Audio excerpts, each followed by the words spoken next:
ഇപ്പോഴത്തെ പിള്ളേർ കൊള്ളാട്ടാ, എന്തുട്ടാ പിള്ളേരുടെ ഡാൻസ്. മരത്തങ്കോട് പെരുന്നാൾ ദേ ഇവര് കൊണ്ടുപോയിട്ടാ. ഹലോ ഗായ്സ്, ഇന്ന് നമ്മൾ വന്നേക്കുന്നത് മരത്തങ്കോട് പള്ളി പെരുന്നാൾ കാണാനാട്ടാ. വന്നിറങ്ങിയപ്പോ തന്നെ എന്തോന്ന് നമ്മളെ കട മുമ്പിൽ പിടിച്ചു നിർത്തി. എന്നാ പിന്നെ എല്ലാവരുടെ ഏറ് കാണാൻ നമ്മൾ തീരുമാനിച്ചുട്ടാ.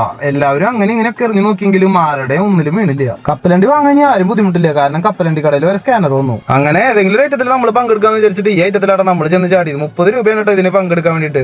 ചെസ്റ്റ് നമ്പർ 3 തോമയാണ് കേട്ടോ സ്റ്റേജിലുള്ളത്.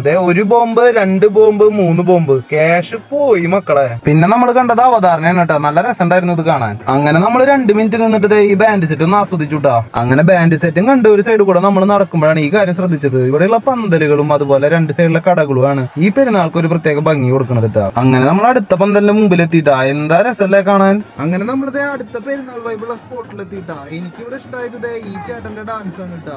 അങ്ങനെ നമ്മളിത് ഈ ചേട്ടന്റെ ഡാൻസും കണ്ട് ഒരു സൈഡ് കൂടെ നടക്കുന്നുണ്ട്. അടുത്ത പെരുന്നാൾ വൈബുള്ള സ്പോട്ടിലേക്കാണ് കേട്ടോ നമ്മൾ പോണത്. അങ്ങനെ ഒരു സൈഡ് കൂടെ നടക്കുമ്പോഴാണ് ഈ ഐറ്റം കണ്ടത് കേട്ടോ. വാവ്, വാട്ട് എ ബ്യൂട്ടിഫുൾ ഐറ്റം അല്ലേ. അത് കഴിയുമ്പോഴേക്കും അടുത്ത പന്തല് സോ ബ്യൂട്ടിഫുൾ, സോ എലഗൻ. ഈ തിക്കും തിരക്കിന്റെ ഇടയിൽ കൂടെ ദേ പോണ ഒരു കൂട്ടം താറാവും കോഴികളും. ദേ അടുത്ത പന്തല്. എന്തുട്ടാ രസല്ലേ ഈ പന്തല് കാണാൻ. ലുക്കിംഗ് ലൈക്ക് വാവ് വാവ് വാവ്. മരത്തങ്കോട് പെരുന്നാൾക്ക് വന്നിട്ട് കണ്ട ഡാൻസില് എനിക്ക് ഇഷ്ടമായത് ഈ ചേട്ടന്മാരുടെ ഡാൻസ് ആണ് കേട്ടോ. ഈ മതിലും കയറി നിന്നിട്ടുള്ള ചേട്ടന്മാരുടെ ഡാൻസ് എന്താ രസല്ലേ കാണാൻ. ആനക്കുട്ടന്മാരൊക്കെ ദേ വരിയായിട്ട് ഭംഗിയിൽ നിൽക്കുന്നയാ. എന്ത് സിമ്പിൾ ആയിട്ടാണല്ലോ ഈ ചേട്ടൻ ആനയുടെ പുറത്ത് കയറുന്നത്. ഇങ്ങനെ ആനയുടെ പുറത്തൊക്കെ ആൾക്കാർ കയറുന്നത് കാണുമ്പോഴാണ് നമുക്കും ആനയുടെ പുറത്തൊന്ന് കയറി നോക്കാൻ ഒരു മോഹം വരുന്നത്. പെരുന്നാളിന്റെ ഇടയിൽ ഒരു കട ലൈവായിട്ട് നടന്നു പോണു. അങ്ങനെ നമ്മളിത് അടുത്ത പെരുന്നാൾ വൈബുള്ള സ്പോട്ടിൽ എത്തിയിട്ടാ. എനിക്ക് ഇവിടെ അട്രാക്റ്റീവ് ആയി തോന്നിയത് ഈ ചേട്ടന്റെ ഡാൻസ് ആണ്. ഡാൻസ് അല്ല കേട്ടാ, ഇടിയാണ് ഇടി. പിന്നെ ഈ ചേട്ടന്റെ കഴുത്തിൽ എടുക്കുന്ന മെഡലൊക്കെ ഒറിജിനൽ ആണ് കേട്ടാ. ഇയാള് ശരിക്കും ഒരു ബോക്സറാണ്.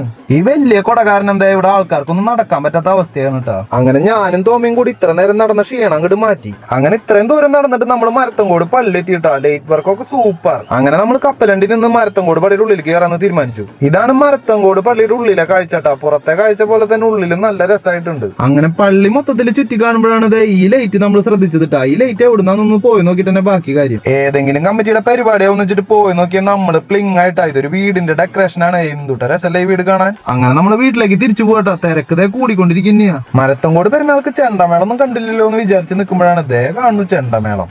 ദേ ഒരു ചെക്കൻ പുക വിട്ടിട്ട് വരുന്നു. ഞാൻ അവനോട് പറഞ്ഞു smoking is injurious to health എന്ന്. പിള്ളേരൊക്കെ പെരുന്നാൾ വൈബാക്കാൻ പോണോളൂട്ടാ. പെരുന്നാൾക്ക് പോയതല്ലേ, കുറച്ച് അലുവ മേടിച്ചേക്കാന്ന് വിചാരിച്ചോട്ടാ. രുചി അലുവ ഉണ്ടോന്ന് ചോദിച്ചു. ഇല്ല എന്ന് പറഞ്ഞാൽ സാധാ അലുവ മേടിച്ചു. അങ്ങനെ ഭക്ഷണം കഴിക്കാൻ കയറിയപ്പോ നമ്മളറിയണ ഒരു ചേട്ടനെ കണ്ടുട്ടാ. അങ്ങനെ ഈ ചേട്ടനോട് യാത്ര പറഞ്ഞ് നമ്മൾ പോന്നുട്ടാ. അപ്പൊ എല്ലാവർക്കും ബൈ.